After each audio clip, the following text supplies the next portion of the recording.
ॐ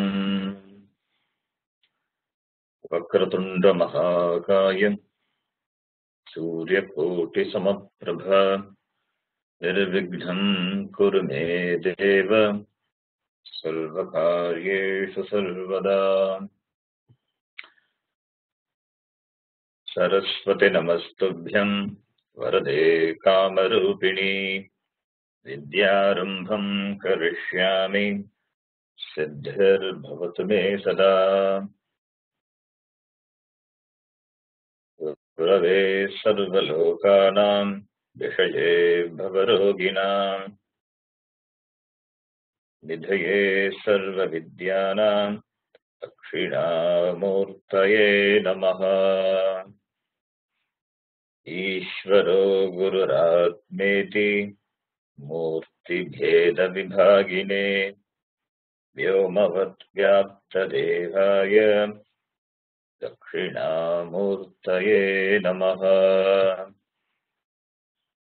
वसुदेवसुतं देवं कंसचाणूरमर्दनं देवकी परमानन्दं कृष्णं वन्दे जगद्गुरुम्। श्रुतिस्मृतिपुराणानाम् आलयं करुणालयं नमामि भगवत्पादं शङ्करं लोकशङ्करम्। सदाशिवसमारम्भां शङ्कराचार्यमध्यमाम् अस्मदाचार्यपर्यन्तां वन्दे गुरुपरम्पराम्। साक्षात्कृतं दयानन्दं परमार्थस्वरूपिणं तत्त्वज्ञानप्रशास्तारं प्रणतोऽस्मि परं पदम्।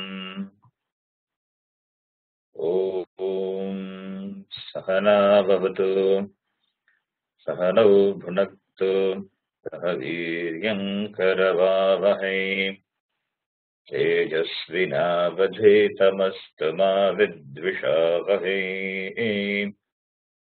ॐ शान्तिः शान्तिः शान्तिः। हरिः ॐ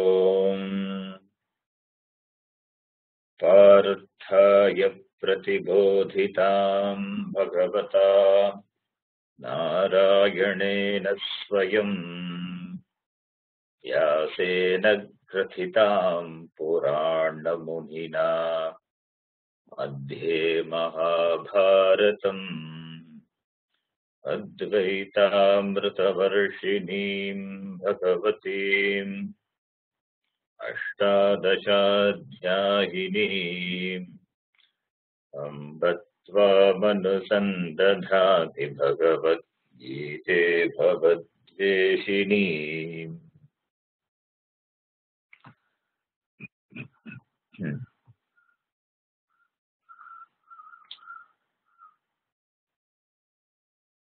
I'm giving you an elaborate introduction to the Gita.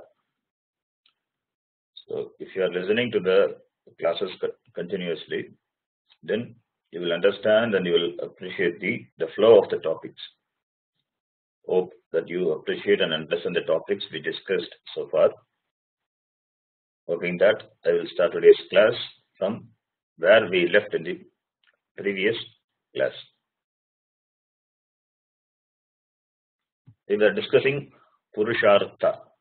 The topic was Purushartha, and we have discussed and seen the limitations of the three Purushartha: Dharma, Artha, and Kama. To emphasize the idea of the limitation of Dharma, Artha, Kama, Purushartha, and to arrive at the actual Purushartha, that is Moksha Purushartha. So we will discuss further on this topic today. We must understand and clearly see the limitations of dharmartha, kama, purushartha. To arrive at moksha purushartha, so we have to see the limitations of dharmartha, kama. There is a beautiful song on awakening. It's a Vairagya song. The song, it is in simple Sanskritam. So I will recite the shloka. You yourself will understand the meaning of the shloka. The language is so simple, and the meaning is so beautiful. So you will appreciate that, the meaning. Kama krodascha lobhascha dehe tishtanti taskaraha jnanaratnapaharaya tasmat jagrata jagrata. Ashaya badyate lokaha karmana paribhadyate ayuhu kshayam na janati tasmat jagrata jagrata. Ata nasti pita nasti nasti bandhu sahodaraha artham nasti griham nasti tasmat jagrata jagrata. Aishvaryam swapna sankasham yauvanam kusumopamam kshanikam jalamayuscha tasmat jagrata jagrata. Janma dukkam jara dukkam jaya dukkam punah punaha sansara sagaram dukkam tasmat jagrata jagrata. Jagrata jagrata, it keeps coming. Jagrata, it is not the Tamil Jagrata. Jagrata, no. Jagrata is awake, awake, wake up. This samsara, this life of becoming, it's very painful. Therefore, awake, awake. It's a call to wake up to the reality. We have a mantra similar in terms of meaning, even in the Kathopanishad. Uttishtata, Jagrata, Uttishtata, arise, Jagrata, awake.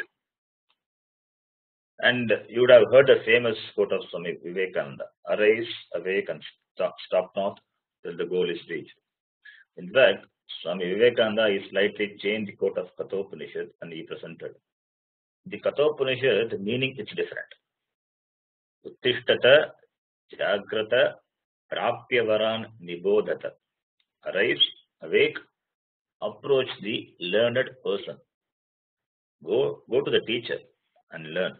That is the meaning of the mantra in the Kathopanishad. It's a wake-up call. It's a wake-up call to the reality. It is a call to stop seeking dharmartha kama from the world.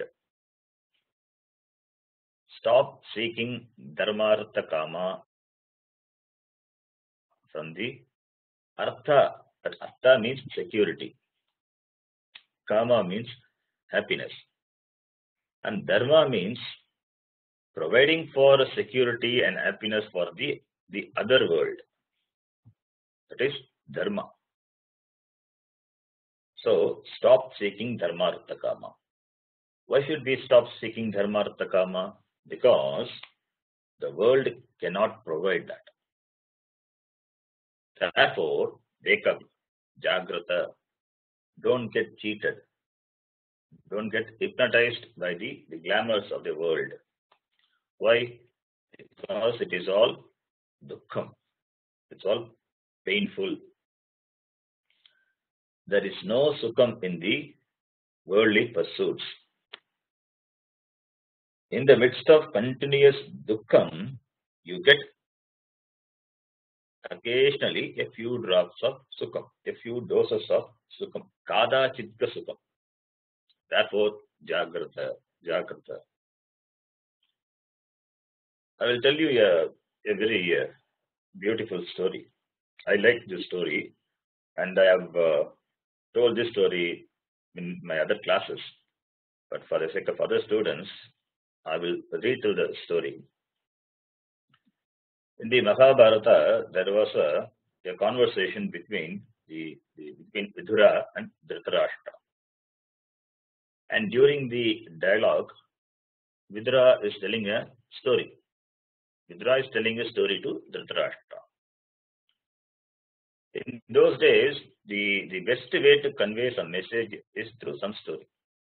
So this is a story which Vidura was telling to Dhritarashtra, and this story it occurs in the Stri Parva of the Mahabharata. Parva means section, so it occurs in the Stri Parva. There was a Brahmana.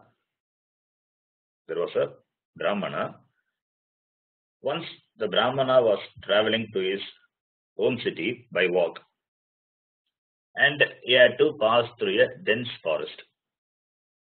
The forest was so dense, and therefore, without knowing the way out of the forest, that person got caught in the middle of the forest. It was a dangerous forest. There were many wild creatures.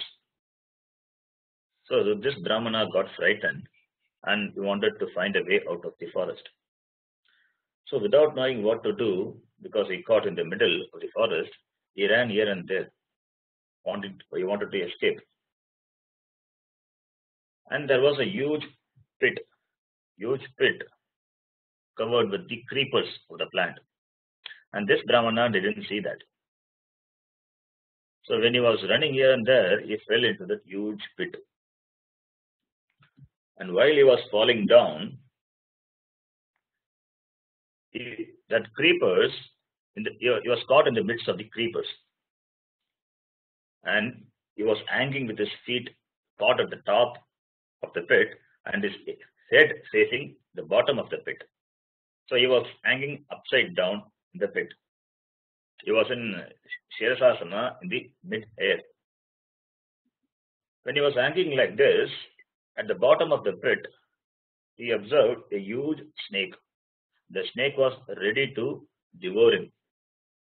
Brahmana got frightened. So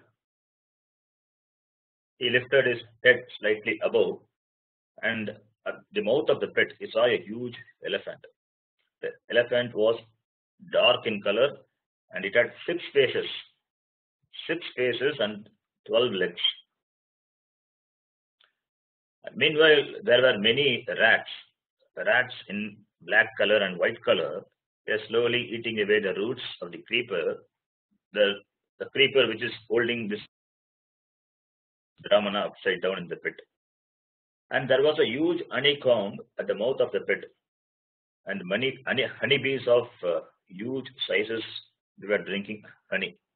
When this Brahmana fell into that pit, he disturbed the honeycomb by mistake. And a swarm of frightful honeybees it flew towards him and started singing and buzzing around him. And this Brahmana, though he was screaming in pain, when a few drops of honey from the honeycomb fell down, he just stuck out his tongue to have a taste of honey. Even in that painful situation, he wanted to enjoy the honey drops.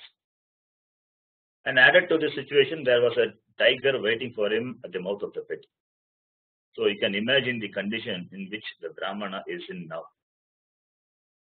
A tiger was waiting at the mouth of the pit to finish him off, and huge snake at the bottom of the pit ready to swallow him, and a huge elephant with all its terrible features at the top of the pit.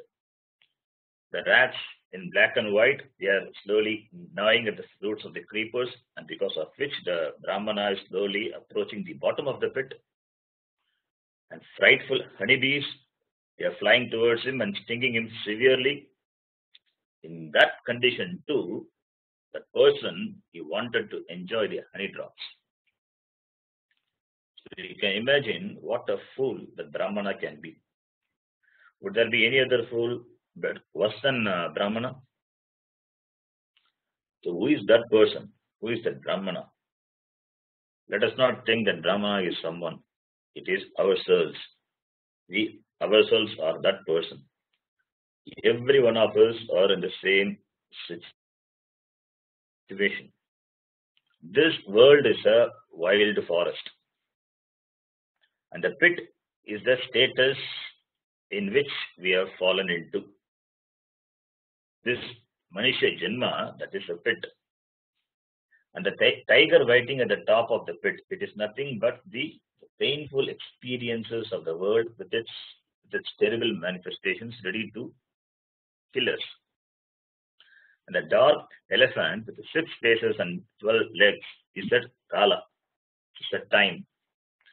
6 faces stands for the Ritu, 6 seasons. And 12 legs stands for the 12 months of a year. And a number of white and black rats eating away the roots of the creeper. They are nothing but day and night. White rat represents daytime.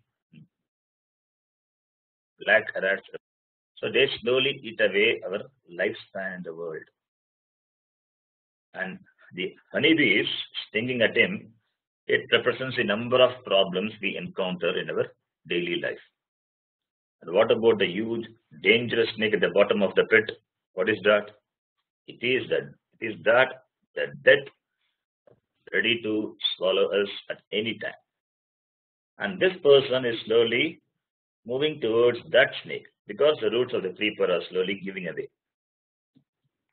So this is the situation of our life in the world. We are confronted with pain and suffering, and death is always at our doorstep. So in this condition, in such a predicament, what do? We stick out our tongue and want to enjoy this few drops of honey.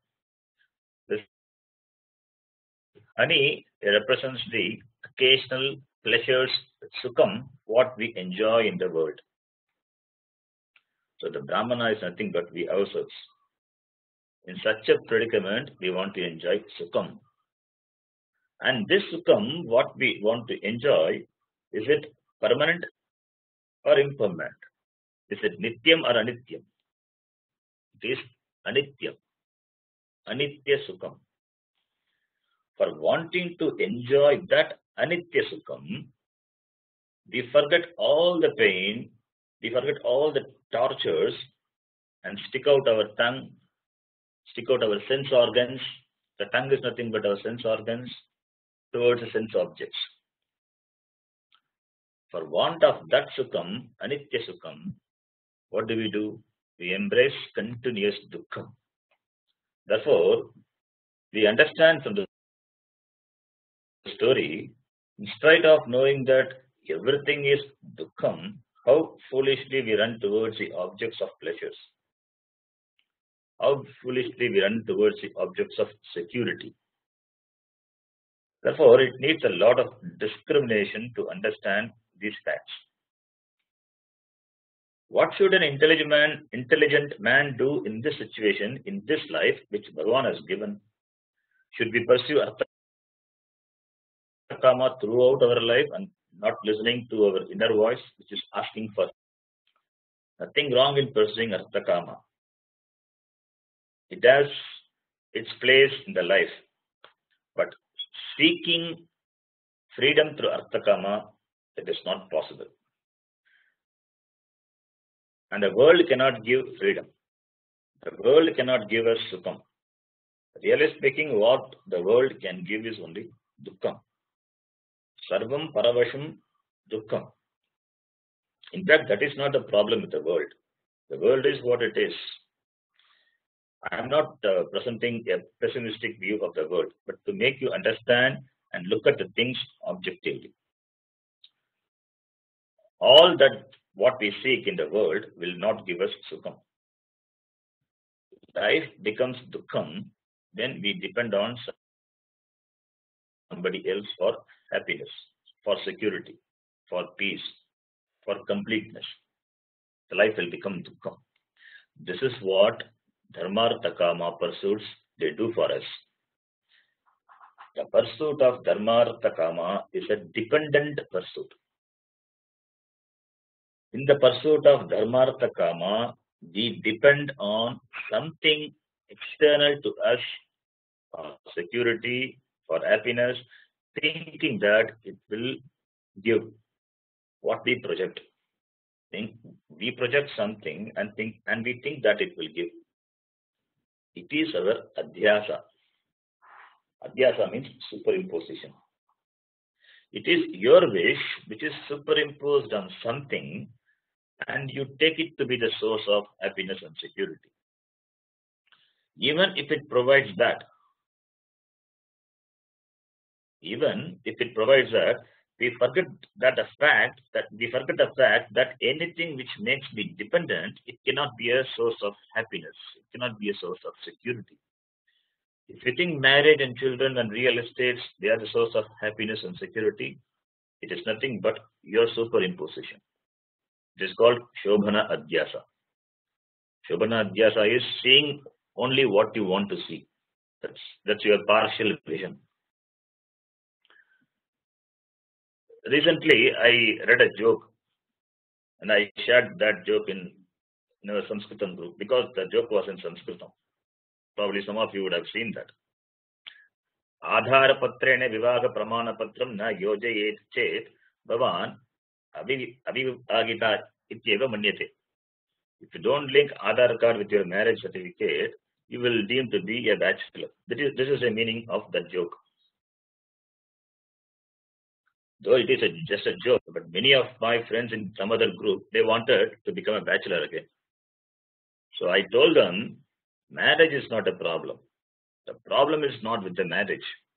The problem is with you. You look for the solution through marriage. You think that marriage will make you secure. You think that marriage will make you happy. That is a problem. Marriage is a setup which is intended for two people to come together and grow together spiritually. When there is too much of expectation and superimposition, then marriage will become a problem. Then marriage will not remain just a word. It becomes a sentence.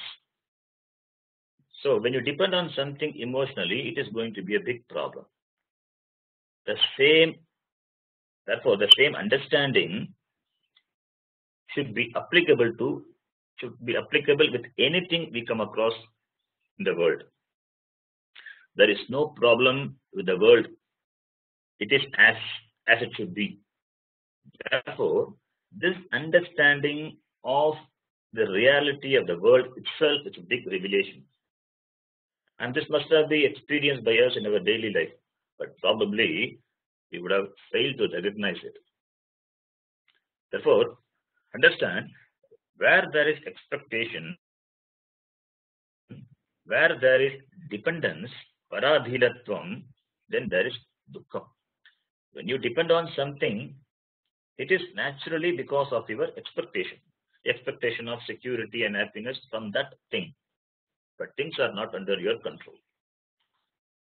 The situations are not under your control. Therefore, your expectations may be or may not be fulfilled. If it is fulfilled, then there is no problem. If it is fulfilled all the time, there is no problem at all.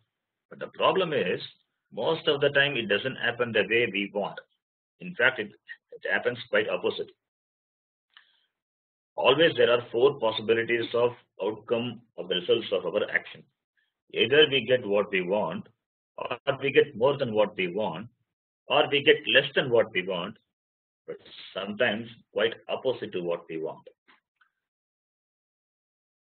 Therefore, when things don't happen the way I want, or if it happens against my expectation, then it will lead to frustration, disappointment, unhappiness.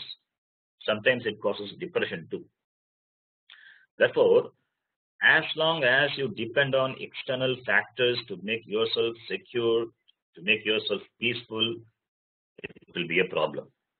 You cannot avoid pain and suffering, dukkha. Therefore, we should examine our dependences, the object of dependences. If you analyze, already we have done that in our previous classes. If you analyze, you will see that our dependence, it will fall on the three things. What are they? Dharma, Artha, and Kama. Since Sarvam Paravasham Dukkham, leaning on Dharmartha Kama is going to be Dukkham. As long as there is dependence on Dharmartha Kama, your life will continue to be miserable. You will remain ever displeased. Nothing can make you pleased. Anything you pick up, whether it is the provider of artha or the provider of kama, they are going to be limited in terms of time, in terms of place, in terms of content, and therefore you who are displeased will remain displeased in spite of getting what you want, in spite of grabbing what you want through your dharmartha kama pursuits. And we have seen the last class the limitations of dharmartha kama, and also we have recognized that any amount of dharmartha kama is not going to make me free from being a seeker, because seeking is dependence. Seeking causes dukkha.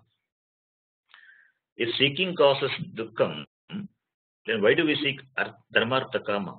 Why do I seek dharmartha kama if it makes me dependent on dukkha? What we really seek through the pursuit of dharmartha kama is, what we really seek is freedom, which is otherwise called moksha. In Sanskritam we say moksha, otherwise called purnatvam or completeness. Therefore, the last purushartha in the list of the 4 purushartha, though it may be the last purushartha, but that is a purushartha what we really seek. That is a purushartha what we really seek, and that is moksha. And moksha is freedom from seeking, freedom from being a seeker, freedom from being a seeker of security, freedom from being a seeker of happiness, freedom from being a seeker of shanti. So I don't want to be a seeker. So freedom from being a seeker, that is called moksha. So freedom is the ultimate thing what I seek for. And seeking freedom through dharmartha kama is like searching for your finger ring which you lost. You have lost your finger ring in a place, but you are searching for the ring in the place where there is more light, though you have lost the ring in the dark place. So it is a misplaced search. Therefore, tasmat dharmartha kama moksha chaturvida purushartheshu moksha eva parama purushartha. Moksha is the freedom is the ultimate purushartha, and it is the nitya purushartha. Moksha eva nitya purushartha. Therefore, what do I seek in life, really speaking? As an individual being, as a jiva, what I seek in life is, I am ever desirous of moksha, freedom. I want to be free. And anyone seeking security, really speaking, is not seeking security. He is seeking freedom from the sense of being insecure. Freedom from the sense of insecurity. Artha Purusharthi, that is a seeker of security, he doesn't seek security. He seeks freedom from not having security. Freedom from not having security. Artha Purusharthi vastavikataya artham na icchanti. Artha Purusharthi vastavikataya artham na ichchati. Parantu artha abhavat mukti ichchati. Similarly, the one who is desirous of various pleasures, really speaking, he wants to be free from unhappiness. The Kama Purusharthi kamam na ichchati. Kama Purusharthi dukkhat mukti ichchati. He wants to be free from dukkha, from unhappiness. The freedom is there. Freedom is really what he seeks. Similarly, the one who pursues dharma, he wants freedom from the sorrow in the world where he believes to go after this life. Dharmartha kamaha, the dharma purusharthi or dharma kamaha Janmantara dukkhebhyah muktim icchati. He wants to be free from the sorrow in the world which he goes after death. Therefore, whether it is dharma or artha or kama, what we really seek is freedom only. And therefore, there are not four purusharthas. Really speaking, there is only one purushartha, and that is freedom, that is moksha purushartha. In fact, the other purusharthas, they are nothing but the distorted search, distorted seeking of only moksha. And since the pursuit of dharmartha kama is fraught with defects, doshas, they are called sadosha purushartha.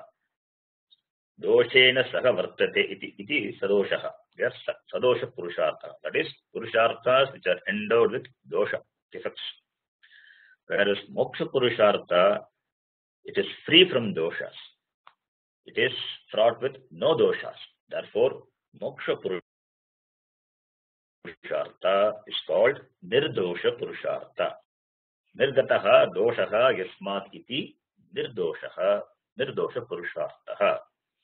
Therefore, from our discussions we understand dharmartha kamaha sadoshaha mokshastu nirdoshaha. Therefore, what do we seek in life? Tasmat vayam sarve moksham eva ichchamaha moksham eva prarthayamaha. And that is called purushartha nishchayaha. It's an important thing. Arriving at what I want decisively, conclusively, and that is called purushartha. That's a clarity. I have come to the conclusion, the clarity now, what I want in life. That is called purushartha nishchayaha. Purushartha nishchayaha means ascertaining the goal, ascertaining what I seek in life. Without knowing what I want, what goal is, what can we do in life, what can we seek? Therefore, define the goal. The goal is freedom. It is called moksha. So moksha means freedom. Therefore, to arrive at the conclusion that I seek only moksha, that is called purushartha nishchaya or purushartha viveka. Through discrimination, through analysis, we come to the conclusion that what I want is really freedom, and that is moksha. And what I seek through dharmartha kama is nothing but only freedom, moksha. Therefore, there cannot be four purushartha. There can be only one purushartha, and that is moksha. And dharmartha kama, they are sadosha purushartha. They make me dependent. And what I want is nirdosha purushartha, which is moksha. So we want, so that is the conclusion. And therefore, the one who is desirous of freedom, he has to accept moksha as a pursuit, moksha as a purushartha, as a only purushartha. This desire for moksha, for freedom, that only, in fact, it drives every human being to pursue dharmartha kama. Therefore, this ultimate freedom, moksha, it is not something unknown to us. It is not an unknown pursuit. It is not ajnatam. It is jnatameva. Moksha ichcha eva sarv dharmartha kaman prati pravartayati. Moksha ichcha alone, it pushes us towards the pursuit of dharmartha kama, because we don't see the limitations of dharmartha kama and we want moksha, we want freedom. Therefore, that desire alone, it drives us towards dharmartha kama. Therefore, we cannot say, I don't know moksha. Moksha is not something ajnatam, unknown, we cannot say. So, moksha ajnataha purushartha na, is jnataha eva. It is a known purushartha. The desire for freedom, in fact, it underlies all our pursuits. Therefore, I need freedom. I want to be free. That is clear. And anything I gain from the external world it cannot make me free. It cannot make me complete. Why? Because they are agantukam. Agantukam means they come, they are borrowed, they are all borrowed. It is not intrinsic. If they are borrowed, then they are not mine. And therefore, I cannot expect complete security or freedom from it.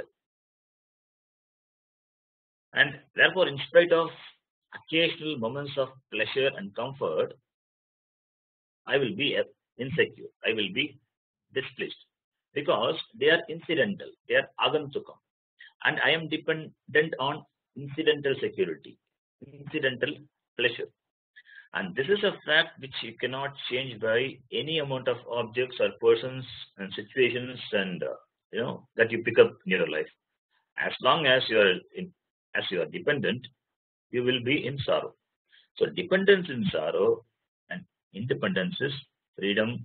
Independence is joy. And dharmartha kama makes me dependent, and therefore they cannot give me security, they cannot give me happiness, the sense of completeness, the wholeness, the purnatvam, and they are the fundamental goals for me in life. That security, happiness, I want to be secure and happy. I want to be secure and happy all the time, all the places, and that is the fundamental goal. And this fundamental goal, it is not available with the dharmartha kama. You may think that a status, a public status or a financial status or even a marital status would give you security. Another person may think a job or a position or money or health will give him security. The means of securities may vary, but the security itself is universal. Similarly, the seeking of happiness and peace may vary, but seeking happiness is universal. Therefore, seeking happiness means seeking freedom from being unhappy, seeking freedom from the sense of insecurity. That is universal. If that is so, you tell me now, is moksha purushartha, is it universal or is it only for a few selected people?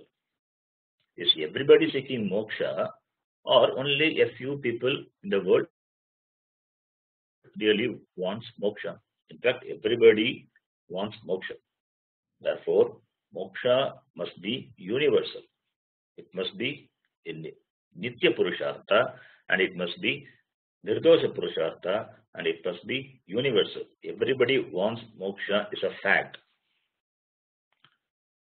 The very word moksha, the Sanskrita word moksha, it is derived from the dhatu, much dhatu. Much means to release, to be free from, or to get rid of. To get rid of is a good meaning. To get rid of. What is to be get ridden of? Insecurity, unhappiness, ashanti, apurnatvam. The person wants to get rid of insecurity. It means he wants to be free from being insecure. He wants to get rid of unhappiness. It means he wants to be free from dukkha, ashanti. He wants to get rid of the disturbance. That is freedom. Apurnatvam, completeness. If apurnatvam incompleteness, if incompleteness is your nature, you cannot get rid of it. There will not be any moksha. If that is your incompleteness is your nature, you cannot do anything. If apurnatvam is not your nature, then what is the necessity of to get rid of? What will you get rid of? When apurnatvam is not your nature, you don't have anything to get rid of. We want to remove something which doesn't exist. Yes, we are trying to solve the problem which really doesn't exist. And that is what the whole Vedanta is about. Vedanta, really speaking, it helps you to solve the problem which really doesn't exist. But I have a problem. I am not happy. I am not secure. And these are my experiences in our day-to-day transaction. How can you say they are not there? Yes, if they are there, then understand they are not your nature. They are not your swarupam. If they are not my nature, then they must be agantukam. They must have been borrowed by me. They are incidental. Agantukam. I borrow all these notions and suffer and think that I am a samsari. The notions are I am insecure, I am unhappy. So all these are notions. Therefore, the whole problem is purely notional. And for the notional problem, what is the solution? Since the problem being notional, the solution can be only in the form of knowledge, jnana. The problem is notional. I am insecure. I am not happy. I am not complete. It is because of our one's own conclusion. Therefore, it is notional. That is a problem. And the solution for that problem can be only in the form of knowledge. The knowledge should arise and remove the wrong notions. Therefore, the whole solution for the problem, what I have, it lies in the discovery of myself, self-discovery. And our Shastra says that what I seek for, whether it is security or happiness or peace, it cannot be outside of me. The locus of them cannot be away from myself. The cause of problem is myself, my notions, and therefore the solution for the problems, it cannot be located outside of me. It must be myself, only myself. Therefore, I have to look at myself now whether I am really bound. Agam bandhaha kim. Only when I realize that I am really bound, then you will look for the solution to be out of bondage. Only when I realize that I have a disease, then I will go to the doctor. First, I should recognize that I have the disease. So, based on my physical disability, I must recognize I have some problem.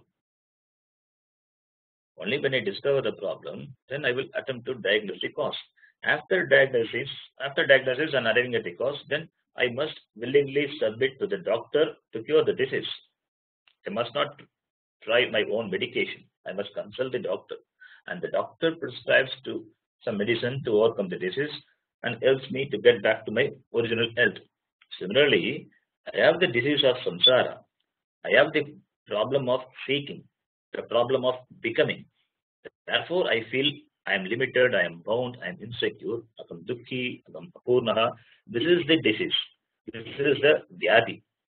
And any vyadi is dukkham. And samsara vyadi is ati dukkham. And I must recognize this dukkham. If I don't recognize the cause of dukkham, and if I am actively busy in the pursuit of dharma, takama, then I will attempt to find a solution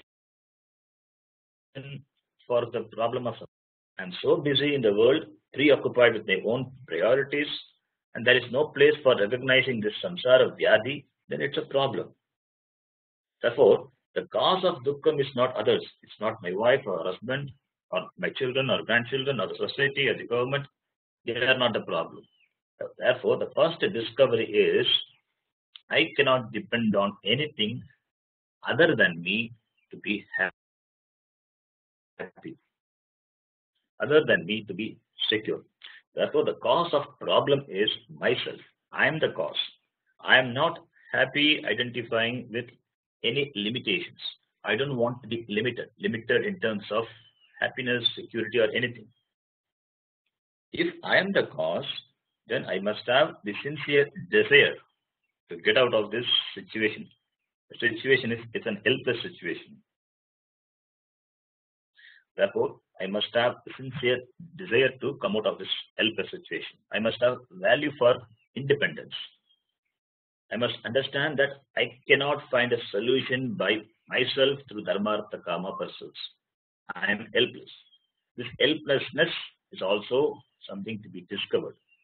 Once you discover that, you will surrender to the teacher. The teaching of the teacher who comes under the sampradaya.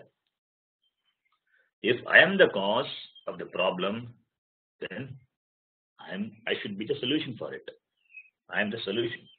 And this is what the last portion of the Veda, we discussed Jnana Kanda, which is otherwise called Vedanta, otherwise called Upanishad. It teaches. What is his teaching? You are the problem and you are the solution. And this Vedanta, it has to be learned from the Guru, because the words of the Shastram has to be handled by the Guru to drive home the teaching, and the teaching removes all the wrong notions about myself. The teaching removes all the wrong notions I have about myself. The problem being ignorance, not knowing my real nature, and the solution is knowledge, jnanam, and that is the subject matter of the last portion of the Veda, and that is why it is called Jnana Kandam, otherwise called Vedanta, Vedasya Antaha, Vedanta. The knowledge of this Vedanta, the Shastram, as revealed by the teacher, it removes ignorance, ajnanam about myself, and helps me to discover my real nature. And Vedanta has got another name called Upanishad.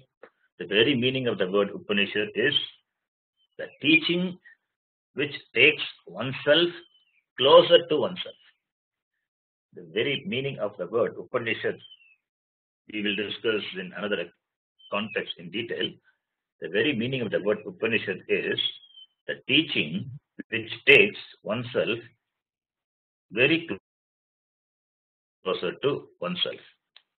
Who can be closer to yourself? You yourself. Only you can be closer to yourself. Therefore, the teaching is to take yourself to yourself. That is called Vedanta. That is called Upanishad.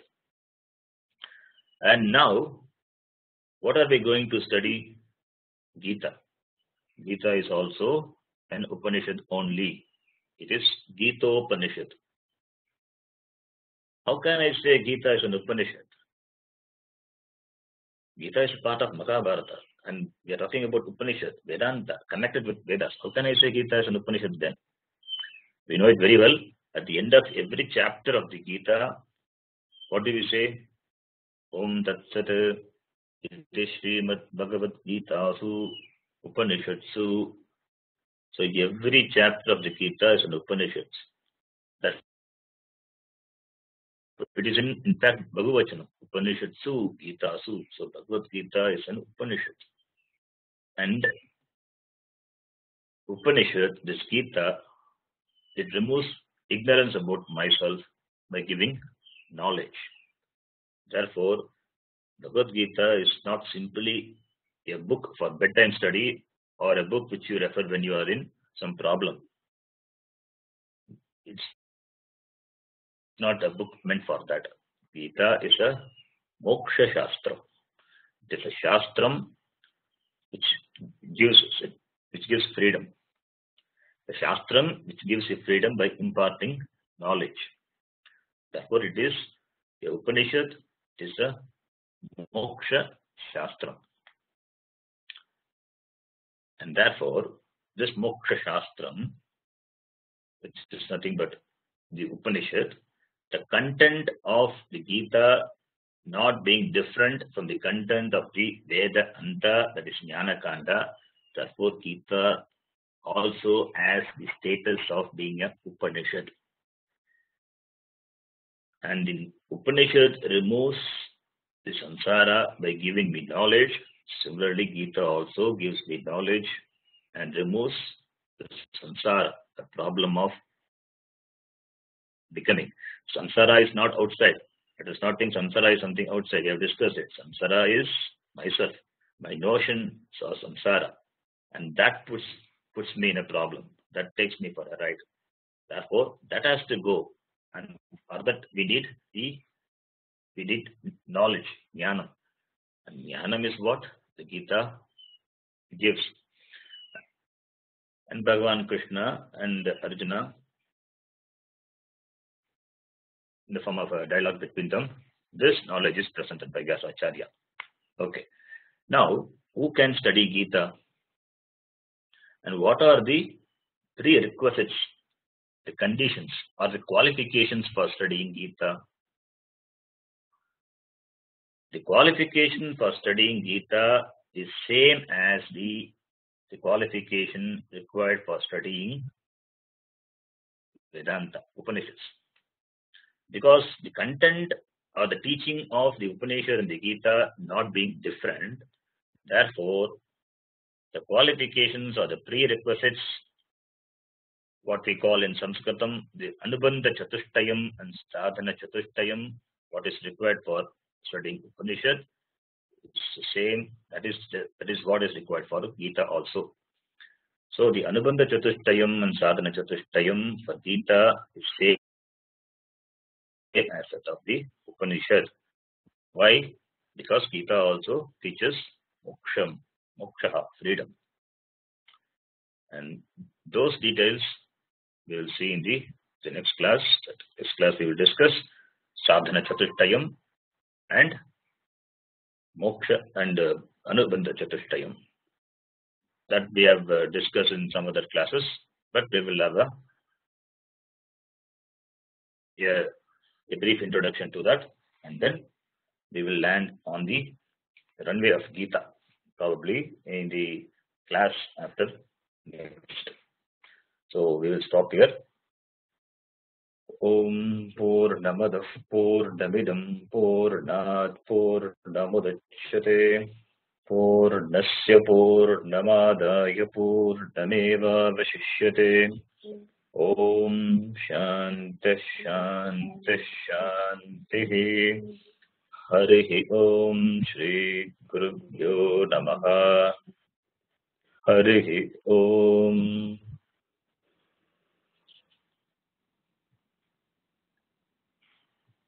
Thank you, Saranji. Thank you.